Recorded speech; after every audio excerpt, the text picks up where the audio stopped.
ಪ್ರಿಯ ವೀಕ್ಷಕರೇ, ರಾ ನ್ಯೂಸ್ ಕಾರ್ಯಕ್ರಮಕ್ಕೆ ತಮಗೆಲ್ಲ ಸ್ವಾಗತ. ವೀಕ್ಷಕರೇ, ಸ್ಟೇಷನ್ ಶೇಖರ್ ಭಾಗ 8 ಕಾರ್ಯಕ್ರಮಕ್ಕೆ ಬರುವ ಮುನ್ನ ಒಬ್ಬರು ವ್ಯಕ್ತಿಯ ಬಗ್ಗೆ ನಾನು ನಿಮಗೆ ಹೇಳಲೇಬೇಕು.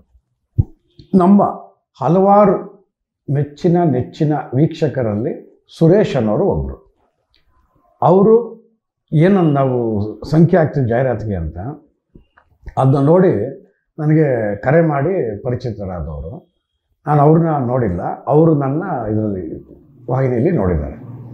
ಅವರು ಒಳ್ಳೊಳ್ಳೆ ಅತ್ಯುತ್ತಮವಾದ ಸಂದೇಶಗಳನ್ನು ವಾಟ್ಸಪ್ ಮುಖಾಂತರ ಕಳಿಸ್ತಾ ಇರ್ತಾರೆ.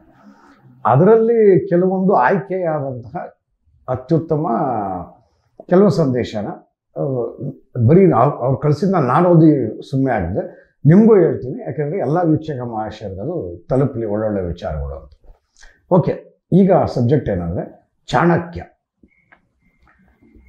ಹಲವಾರು ಕಠಿಣ ಪರಿಶ್ರಮಗಳನ್ನು ಎದುರಿಸಿಯೂ ಸಹ ಯಶಸ್ಸಿನ ಸಾಧನೆ ಹಾದಿಗೆ ಹೋಗಿದ್ದು ಚಾಣಕ್ಯ. ಚಾಣಕ್ಯ ತತ್ವಜ್ಞಾನಿ, ಚಾಣಕ್ಯ ವಾಗ್ಮಿ, ಚಾಣಕ್ಯ ಅರ್ಥಶಾಸ್ತ್ರಜ್ಞ ಎಲ್ಲವೂ ಹೌದು. ಅತಿ ಬುದ್ಧಿವಂತನೂ ಹೌದು, ಅತಿ ಸೂಕ್ಷ್ಮ ಮನಸ್ಸುಳ್ಳ ಚಾಣಕ್ಯನೂ ಹೌದು. ಸಮಾಜವನ್ನು ವಿಭಿನ್ನ ದೃಷ್ಟಿಕೋನದಲ್ಲಿ ಅರಿಯತಕ್ಕಂತಹ ಚಾಕಚಕ್ಯತೆ ಉಳ್ಳ ವ್ಯಕ್ತಿ ಅಂದರೆ ಅದು ಚಾಣಕ್ಯ.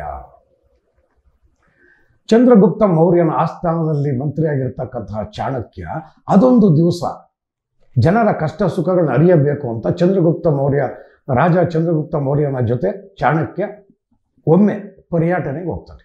ಅಂದರೆ ಮಾರುವೇಷದಲ್ಲಿ ಇಬ್ಬರು ಹೋಗ್ತಾರೆ, ರಾಜ ಮತ್ತು ಚಾಣಕ್ಯ. ಹಾಗೆ ಹೋದಾಗ ಹಲವಾರು ವಿಚಾರಗಳು ಕಂಡುಬರುತ್ತೆ ಜನರ ಸಮಸ್ಯೆಗಳ ಬಗ್ಗೆ.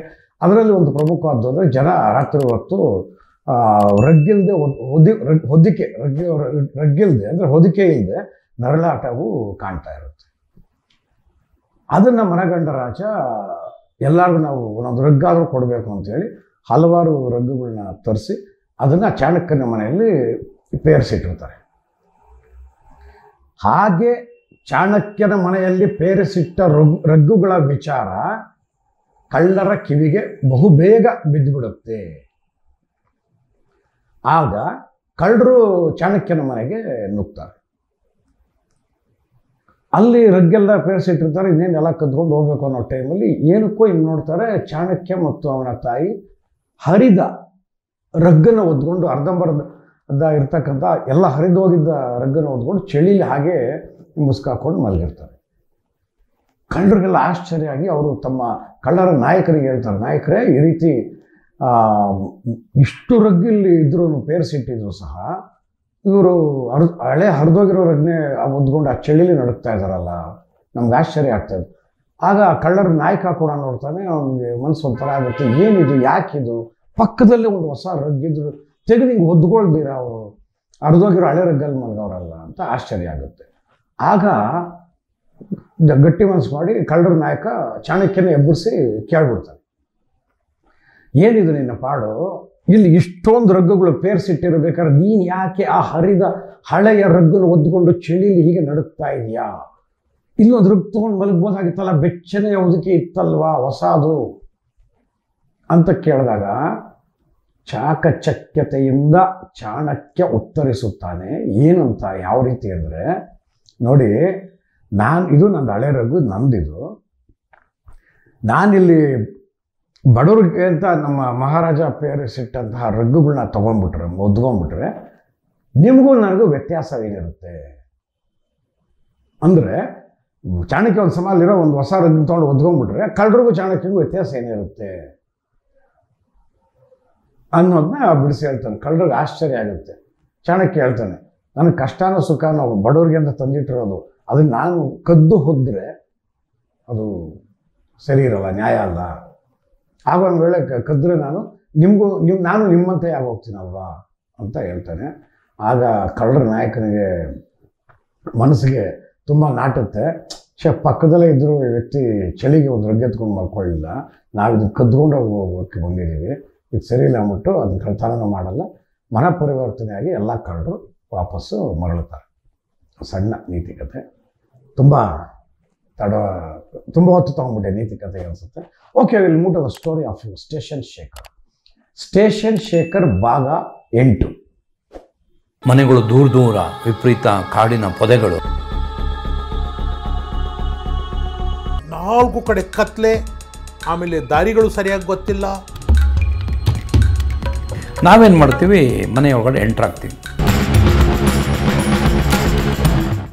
ನಾಯಿಗಳು, ಸಿಕ್ಕಾಪಟ್ಟೆ ನಾಯಿಗಳು. ಬರೀ ನಮಗೆ ಅರ್ಧ ಮಾತ್ರ ಕಾಣುತ್ತೆ ಮುಖ. ನಾನು ಅಶೋಕ್ ಕುಮಾರ್ ಸಬ್ ಇನ್ಸ್ಪೆಕ್ಟರ್ ಬಂದು ತೆಗೆಯೋ ಬಾಗ್ಲು ಅಂತ ಒಂದು ಮಟ್ಟಕ್ಕೆ ಕತ್ತಿಗೆ ಕೈ ಹಾಕ್ಬಿಟ್ಟಿದ್ದೀನಿ ನಾಯಿ. ಸೊ ಅವ್ರಿಗೆ ಏನು ಮಾಡಿದ್ರು, okay will make A gang ಅಂತ. ಸ್ಟೇಷನ್ ಶೇಖರ್ ಬೇಕು, ಸ್ಟೇಷನ್ ಶೇಖರ್ ಬೇಕು. ಎಲ್ಲಿ? ಆಗ 1985 ಕಳೆದ ಸಂಚಿಕೆಯಲ್ಲಿ ನಾನು ನಿಮ್ಗೆ ಏನು ಹೇಳಿದೆ, 7ನೇ ಭಾಗದಲ್ಲಿ ರಾಜಧಾನಿಯ ಕೇಂದ್ರ ಸ್ಥಳದಲ್ಲಿ ಇರ್ತಕ್ಕಂತಹ, ಅಂದರೆ ಕಬ್ಬನ್ ಪಾರ್ಕ್ ಲಿಮಿಟ್ಸಲ್ಲಿ ಇರ್ತಕ್ಕಂತಹ ಸವೇರಾ ಬಾರಲ್ಲಿ ಆಚಾರಪ್ಪನ ಮಗ ರೌಡಿ ಸ್ಟೇಷನ್ ಶೇಖರ್ ಗಲಾಟೆ ಮಾಡಿದ್ದ. ಒಂದು ಬಾರಿ ಬಾಂಬ್ ಹಾಕ್ತೀನಿ ಅಂತ ಬೆದರಿಕೆ ಹಾಕಿ ಜೋರು ಮಾಡಿ ಹೋಗಿದ್ದ. 2ನೇ ಬಾರಿ ಡ್ಯಾನ್ಸು ಆಡೋ ವಿಚಾರಕ್ಕೆ ಮತ್ತು ಇನ್ನೊಂದು ಟೇಬಲಿನ ಘರ್ಷಣೆಯ ವಿಚಾರಕ್ಕೆ ಮಚ್ಚು ತಗೊಂಡು ಜುಳುಪ್ಸಿದ್ದ, ಲಾಂಗದೊಂದಿಗೆ ಮೆರೆದಿದ್ದ. ಇದು ನೋಡಿ, ಇದೆಂಥ ಟೈಮು ಅಂದರೆ 85 ಅಂತ ಹೇಳ್ತಾ ಇದ್ದೀನಲ್ಲ, ಇದೆಂಥ ಸಂದರ್ಭ ಅಂದರೆ, ಒಂದು ಕಡೆ ಕೊತ್ವಾಲ್ದು ಕೊಲೆ ಆಗಿ ಕೊತ್ವಾಲ್ ಕಡೆಯವರು ಸ್ವಲ್ಪ ತಣ್ಣಗಾಗಿ ಬದಿಗೆ ಸರಿದಿರೋ ಸಮಯ, ಜೈರಾಜು ಜೈಲಲ್ಲಿದ್ದಂಥ ಸಮಯ. ಅಷ್ಟೇ ಅಲ್ಲ, ಜೈರಾಜು ಏನು ಪೊಲೀಸರನ್ನು ಕೆಣಕ್ತಾರೆ ಅನ್ನೋ ತನ್ನ ಪತ್ರಿಕೆಯಲ್ಲಿ ಬರೆಸಿ ಪೊಲೀಸರು ಸಹ ಜಯರಾಜ್ ವಿರುದ್ಧ ಸೆಟೆದು ನಿಂತು ಜಯರಾಜ್ನಂತಹ ಭೂಗತ ದೊರೆಯನ್ನು ಮಟ್ಟ ಹಾಕಬೇಕು ಅನ್ನೋ ಮನಸ್ಥಿತಿಗೆ ಬಂದಂತಹ ಸಮಯ. ಹಾಗಾಗಿ ಜಯರಾಜ್ ಜೈಲಲ್ಲಿದ್ದರು. ಹೊರಗಡೆ ಜಯರಾಜ್ ಕಡೆಯವರು ಯಾರೇ ಬಾಲ ಬಿಚ್ಚಿದ್ರು ಅವರ ನೆಟ್ಟು ಬೋಲ್ಟ್ಗಳನ್ನು ಕಳಚಿ ಬಿಸಾಡೋಕ್ಕೆ ಪೊಲೀಸರು ಸಹ ಸಜ್ಜಾಗಿದ್ದರು. ಹಾಗಾಗಿ ಹಲವಾರು ರೌಡಿಗಳು ಅವರವರ ಬಿಲವನ್ನು ಸೇರಿಕೊಂಡಿದ್ರು. ಸುಮಾರು ಜನ ಪ್ರಮುಖರು ಗೊತ್ತಿತ್ತು ಇದು ಸಮಯ ಅಲ್ಲ, ಈ ಸಮಯದಲ್ಲಿ ನಾವೇನಾರ ಸಣ್ಣದಾಗಿ ಆಟ ಆಡೋಕ್ಕೆ ಹೋದ್ರೂ ಪೊಲೀಸರು ಬಿಡಲ್ಲ. ಹೆಡೆಮುರಿಗೆ ಕಟ್ಟಿ ಸರಳ ಹಿಂದೆ ತಳ್ತಾರೆ, ಇಲ್ಲ ಗನ್ನು ತಗೊಂಡು ಎಚ್ಚರಿಕೆ ಕೊಟ್ಟು ಎನ್ಕೌಂಟ್ರ್ ಮಾಡ್ತಾರೆ ಅನ್ನೋದು ಕೆಲವು ಸೂಕ್ಷ್ಮಾತಿ ಸೂಕ್ಷ್ಮ ರೌಡಿಗಳಿಗೆ ಗೊತ್ತಿತ್ತು. ಬಂಡರಿಗೆ ಪುಂಡ ರೌಡಿಗಳಿಗೆ ಗೊತ್ತಿರಲಿಲ್ಲ. ಅವ್ರಿಗೆ ಗೊತ್ತಾದರೂ ಅದನ್ನು ಕೆಲವರು, ಅಂದರೆ ಈ ಸ್ಟೇಷನ್ ಶೇಖರ್ ತರೋದವರು ಅದನ್ನು ಮಾನಸಿಕವಾಗಿ ತಗೊಳ್ಳೋಕ್ಕೂ ಸಿದ್ಧರಿರಲಿಲ್ಲ. ಯಾಕೆ ಅಂದರೆ ಅವರಲ್ಲಿ ಆ ಹುಂಬತನ, ಆ ರೌಡಿತನ, ಆ ಒಂದು ಇದು ಅಹಮ್ಮು ಎಲ್ಲ ಇತ್ತು. ಇಂಥ ಒಂದು ಸಂದರ್ಭದಲ್ಲೇ ಅವನು ರಾಜ್ಯದ ರಾಜಧಾನಿಯ ಕೇಂದ್ರ ಸ್ಥಳದಲ್ಲಿರ್ತಕ್ಕಂಥ ಸವೇರಾ ಬಾರಲ್ಲಿ ಮಚ್ಚಿಡ್ಕೊಂಡು ಮೆರೆದಿದ್ದ. And he was station Shekhar.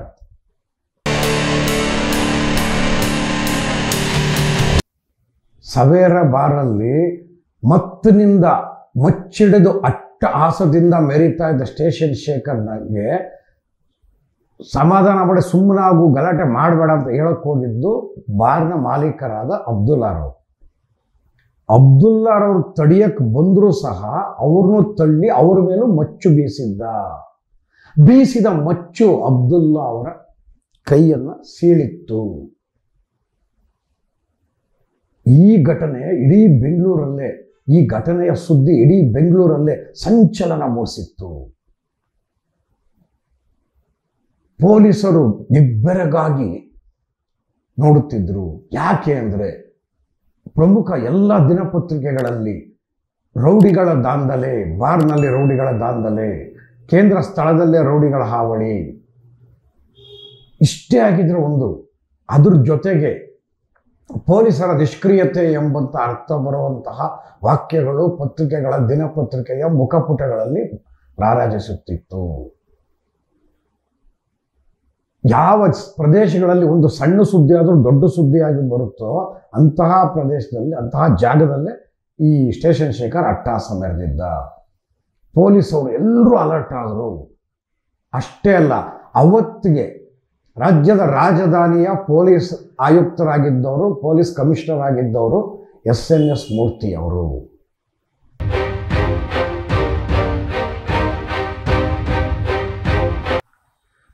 SNS ಮೂರ್ತಿಯವರು ತುಂಬ ತಲೆ ಕೆಡಿಸ್ಕೊಂಡ್ರು. ಹೇಗೆ ಪೊಲೀಸವರು ನೈತಿಕತೆ ಪ್ರಶ್ನಿಸುವಂಥ ವಿಚಾರಗಳು ಪತ್ರಿಕೆಗಳು ಬಂದಿದೆಯಲ್ಲ ಅನ್ನೋ, ಇದು ಹುಡುಗಾಟದ ಸಂದರ್ಭ ಅಲ್ಲ, ಇದು ಸಾಮಾನ್ಯ ಸಂದರ್ಭ ಅಲ್ಲ ಅಂಥೇಳಿ ಭಾಳ ಎಚ್ಚೆತ್ತುಕೊಂಡು ಪೊಲೀಸ್ ವಲಯದಲ್ಲಿ ಒಂದು ದೊಡ್ಡ ಸಭೆ ನಡೀತು. ರೌಡಿಗಳಿಗೆ ಒಂದು ಗತಿ ಕಾಣಿಸ್ಲೇಬೇಕು, ರೌಡಿಗಳ ಅಟ್ಟಹಾಸವನ್ನು ಮಟ್ಟ ಹಾಕಲೇಬೇಕು ಎಂಬ ಕಠಿಣ ನಿರ್ಧಾರ ಕೂಡ ಮಾಡಿದ್ರು. ಈ ಘಟನೆ ಒಂದು ವಿಚಾರವಾದರೆ, ಮತ್ತೊಂದು ಘಟನೆ ಅದೇ ಎಲ್ಲಿ ಗಲಾಟೆ ನಡೆದಿರುತ್ತೋ ಅಲ್ಲಿರ್ತಕ್ಕಂತಹ ಕಬ್ಬನ್ ಪಾರ್ಕ್ನ ಸುತ್ತಳತೆ ACP ಅವರು ಇಕ್ಬಾಲ್ ಅವರಾಗಿದ್ದರು. ಇಕ್ಬಾಲ್ ಅವರು ಮತ್ತು ಸವೇರಾ ಬಾರ್ ಓನರ್ ಆದಂತಹ ಅಬ್ದುಲ್ಲಾರವರು ಒಂದೇ ಪ್ರಾಂತ್ಯದಿಂದ ಬಂದವರು, ಅಂದರೆ ದಕ್ಷಿಣ ಕನ್ನಡದಿಂದ ಬಂದವರು. ಇದು ಒಂದು ಘಟನೆ. ಈ ಬಗ್ಗೆ ಇವತ್ತಿಗೆ ನಿವೃತ್ತ ಹಿರಿಯ ಪೊಲೀಸ್ ಅಧಿಕಾರಿಗಳು ಮುಲ್ಲಾ ಅವರು ವಿವರಿಸ್ತಾರೆ ನೋಡಿ. ಇಲ್ಲಿ ಇನ್ನೊಂದು ಘಟನೆ ನಾನು ಹೇಳಿ ಬಯಸ್ತೇನೆ. ನಮ್ಮ ACP ಇಕ್ಬಾಲ್ ಅವರು, ಇಕ್ಬಾಲ್ ಅಹಮದ್, CM ಇಕ್ಬಾಲ್ ಅಂತ, ವೆರಿ ಒಂಥರ ಮೆಂಗಳೂರು ಕಡೆಯವರು, ಅವರು ಸೌತ್ ಕೆನರಾ ಕಾಸರಗೋಡು ಕಡೆಯವರು. Very popular man, very handsome, very popular man, not yet to come across a officer as handsome as active as he was.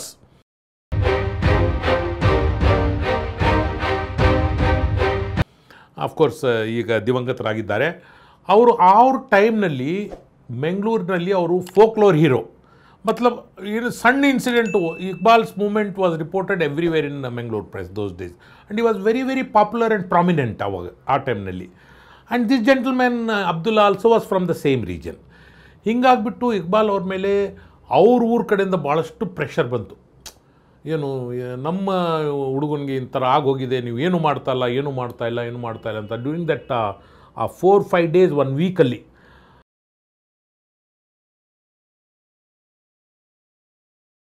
ಇಲ್ಲಿ ಇತ್ಲಾಗ ಇವನು ಅಪ್ಸ್ಕೊಂಡಾಗ್ಬಿಟ್ಟ. ಸವೇರಾ ಹೋಟೆಲ್ ಓನರ್ ಅಬ್ದುಲ್ಲಾ ಅವರು ಮತ್ತು ಇಕ್ಬಾಲ್ ಅವರು, ನಾನು ಇಟ್ ಈಸ್ ನಾಟ್ ಮೋಟಿವೇಟೆಡ್ ಅಂತ ಹೇಳ್ತಾ ಇಲ್ಲ ನಾನು. ಮೋಟಿವೇಟೆಡ್ ಅದೇ ಒಂದು ಇದನ್ನು ಇಟ್ಕೊಂಡು ಮಾಡಿದರು ಅಂತಲ್ಲ. ಇದರಲ್ಲಿ ಇಬ್ಬರಿಗೆ ಭಾಳ ಕನ್ಸರ್ನ್ ಇತ್ತಿದ್ದು. ಈ ಕೇಸಲ್ಲಿ ಅಪರಾಧಿನ ಅರೆಸ್ಟ್ ಮಾಡಬೇಕಾಗಿರೋದು ಒಂದು ನನಗೆ, ಒಂದು ಇಕ್ಬಾಲ್ ಅವ್ರಿಗೆ.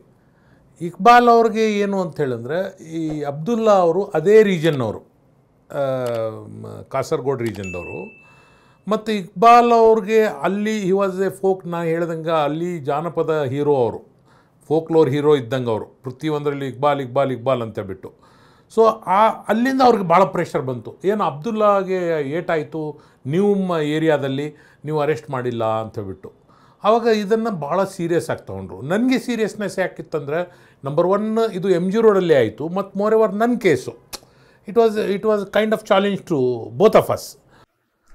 ನೋಡಿ, ರೌಡಿಗಳ ಅಡಗುತಾಣ ಅಥವಾ ರೌಡಿಗಳ ವಾಸಿಸುವ ಮನೆ ಅಂದ ತಕ್ಷಣ ಕೆಲವೊಂದು ಸೂಕ್ಷ್ಮಾತಿ ವಿಚಾರಗಳನ್ನ ನಾನು ನಿಮ್ಗೆ ಹೇಳಲೇಬೇಕು. ನೋಡಿ, ರೌಡಿಗಳು ಸಾಮಾನ್ಯವಾಗಿ ತಮ್ಮ ಮನೇನ ಯಾರಿಗೂ ತೋರಿಸಲ್ಲ. ಎಲ್ಲೋ ಕೆಲವ್ರಿಗೆ, ತುಂಬ ಕೆಲವ್ರಿಗೆ ಮಾತ್ರ ಅವರು ಮನೇನ ತೋರಿಸೋದು. ಇನ್ನು ಮಿಕ್ಕಂತೆ ಬೇರೆಯವ್ರು ಭೇಟಿ ಆಗ್ಬೇಕಾದ್ರೆ ಬೇರೆ ಬೇರೆ ಸ್ಥಳಗಳಲ್ಲಿ ಭೇಟಿ ಆಗ್ತಾರೋ ಹೊರತು ಅವರು ಇರ್ತಕ್ಕಂಥ ವಾಸ ಮಾಡ್ತಕ್ಕಂಥ ಸ್ಥಳನ ಯಾರಿಗೂ ತೋರಿಸಲ್ಲ ಸಾಮಾನ್ಯವಾಗಿ. ಯಾಕಂದರೆ ಅವರು ವಾಸ ಮಾಡೋ ಸ್ಥಳ, ಅವ್ರು ನಿದ್ರಿಸೋ ಸ್ಥಳ ತುಂಬ ಸುರಕ್ಷಿತವಾಗಿರಬೇಕು.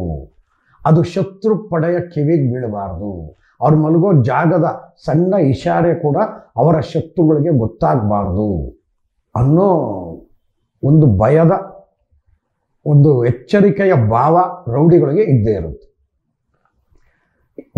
ಈಗಲಾದ್ರೂ ರೌಡಿಸಮ್ ಬಿಟ್ಟಿದ್ದಾರೆ, ಸುಮಾರು ಮನೆ ತೋರಿಸ್ತಾರೆ ಅಂತ ಏನು ಅಪಾಯಗಳಿಲ್ಲ. ಯಾಕೆಂದರೆ ಗ್ಯಾಂಗ್ ವಾರ್ ಇಲ್ಲ ಬೆಂಗಳೂರಲ್ಲಿ. ಒಂದು ಟೈಮಲ್ಲಿ ರೌಡಿಗಳು, ಬಿರುಸಾದ ಗ್ಯಾಂಗ್ ವಾರ್ ಇರ್ತಕ್ಕಂಥ ಸಂದರ್ಭಗಳಲ್ಲಿ ರೌಡಿಗಳು ಎಷ್ಟು ಏರಿಯಾಗೆ ಹೋಗಲಿ, ಎಷ್ಟು ಅವರು ಹುಡುಗರು, ಅವ್ರ ಗ್ಯಾಂಗ್ ಹುಡುಗರನ್ನ ಮೀಟ್ ಮಾಡಲಿ, ಎಲ್ಲಾದರೂ ಒಂದೊಂದು ಅಂತ ದಾಟ್ಕೊಂಡು ಒಬ್ಬೊಬ್ಬರನ್ನೇ ಒಂದೊಂದು ಕಡೆ ಇಳಿಸಿ ಕಡೆಗೆ ಒಬ್ಬರು ಅಥವಾ ಇಬ್ಬರು, ಸಾಮಾನ್ಯಕ್ಕೊಬ್ಬರೇ ಸಸ್ಪೆನ್ಸಲ್ಲಿ ಹೋಗಿ ಅವರು ಮನೆ ಸೇರ್ಕೊಂಡ್ಬಿಡೋರು. ಅದು ಯಾವ ಏರಿಯಲ್ಲಿದೆ, ಹೆಂಗೆ ಹೋಗಬೇಕು, ಯಾವ ರೂಟು, ಪಕ್ಕದಲ್ಲಿ ಯಾವ ಮನೆ ಇದೆ, ಮುಂದೆ ಯಾವ ಮನೆ ಇದೆ, ಹಿಂದೆ ಯಾವ ಮನೆ ಇದೆ, ಮಹಡಿ ಮೇಲೆ ಯಾರಿದ್ದಾರೆ, ಈ ಕಡೆ ಯಾರಿದ್ದಾರೆ, ಆ ಕಡೆ ಯಾರಿದ್ದಾರೆ, ಯಾರಿಗೂ ಗೊತ್ತಾಗದಂತಹ ಒಂದು ರೀತಿ ಚಕ್ರವ್ಯೂಹದ ಸುಳಿಯಲ್ಲಿ ಸೇರಿಕೊಂಡಂಗೆ ರೌಡಿಗಳು ಮನೆ ಮೇಂಟೈನ್ ಮಾಡೋದು. ಅಷ್ಟೇ ಸಸ್ಪೆನ್ಸ್ ಆಗಿ. ಯಾಕೆಂದರೆ ರೌಡಿಗಳು ಮನೇಲಿ ಉಂಡು ಮಲಗಿರೋ ಟೈಮಲ್ಲಿ ಅವ್ರು ಕಾಡೋದು ಎರಡೇ ಭಯ. ಒಂದು ಪೊಲೀಸರ ಭಯ, ಕೇಸ್ ಏನಾರ ಇದ್ದರೆ ಆ ಟೈಮಲ್ಲಿ, ಇಲ್ಲ ರೌಡಿಗಳ ಭಯ. ಮಧ್ಯರಾತ್ರಿ ಯಾವಾಗ ಪೊಲೀಸರ ಬೂಟಿನ ಶಬ್ದ ಕೇಳಿಸುತ್ತೋ,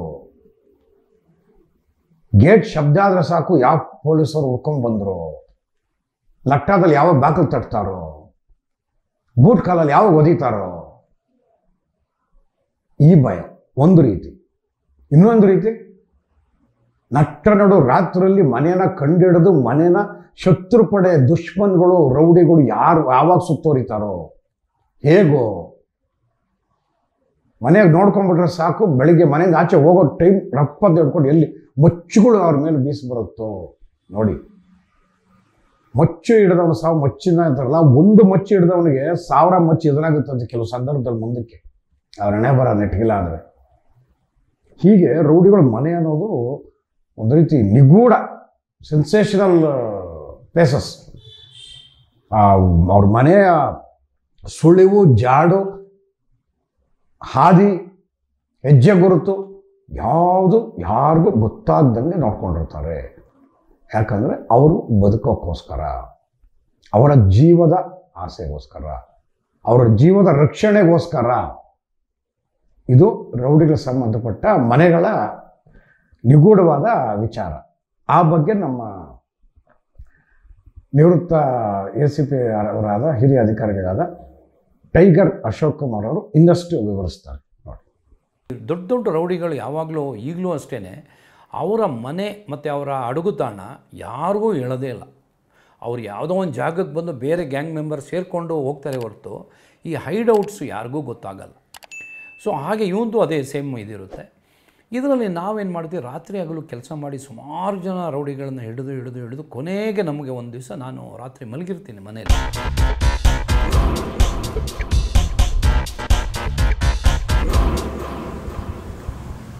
ಕಾಲಾಪತ್ತರ್ನ ಸುಳಿವು ಸಿಕ್ಕಿದ್ದು ಹೇಗೆ? ಸಿಕ್ಕ ಸುಳಿವಿನ ಮೇರೆಗೆ ಕಾಲಾಪತ್ತರ್ ಅಡಗುದಾಣವನ್ನು ಸುತ್ತುವರೆದ ಪೊಲೀಸರು ಅನುಭವಿಸಿದ್ದೇನು, ಕಂಡಿದ್ದೇನು, ಕ್ಷಣ ಕ್ಷಣಕ್ಕೂ ಮೈ ನವಿರೇರಿಸುವ ರೋಚಕ ಕಥೆ ಮುಂದಿನ ಭಾಗದಲ್ಲಿ.